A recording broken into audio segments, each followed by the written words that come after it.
போயிடுச்சு முன்னாடியே. அதனால் பக்கத்து ஒரு பஸ்ஸு போகலாம் அப்படின்ட்டு லிஃப்ட்டு கேட்டு போனேன். அப்போ போகும்போது அவங்க பஸ்ஸுக்காரங்க வந்து லெஃப்ட்டு திரும்புறதுக்கு பதிலாக ரைட்டு திரும்பி ஆக்சிடென்ட் ஆகிடுச்சு. இப்போ எனக்கு 7 மாதம் ஆகுது. 7 மாதம் ஆகி நான் ஆஸ்பத்திரியே தான் படிச்சுட்டு வரேன். இப்போ சாரோட உதவி இருக்கவங்களையும் எனக்கு எக்ஸாம் எழுத கொடுத்துருக்காங்க. இன்றைக்கி நான் எக்ஸாம் எழுத வந்திருக்கேன். எல்லாத்துக்கும் ரொம்ப ரொம்ப நன்றி. சாருங்களுக்குலாம் ரொம்ப ரொம்ப நன்றி.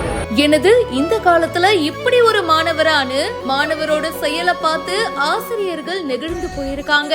அரசு பேருந்து மோதி கால்ல காயம் ஏற்பட்ட நிலையிலையும் உதவியாளரோட ஹெல்ப்போட +1 எக்ஸாம் இந்த மாணவன் எழுதியிருக்காரு. இவரை பலரும் பாராட்டிட்டும் இருக்காங்க.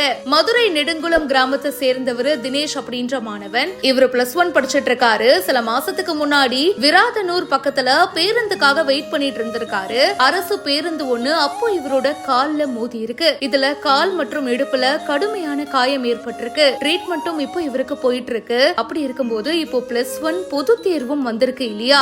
என்னதான் கால்ல காயம் ஏற்பட்டாலும் எப்படியாவது எக்ஸாம் எழுதி பாஸ் பண்ணணும், நல்ல மார்க்ஸ் வாங்கணும் அப்படின்னு சொல்லிட்டு கால்ல காயத்தோட உதவியாளரோட உதவியோட இப்போ +1 எக்ஸாம் எழுதி இருக்காரு.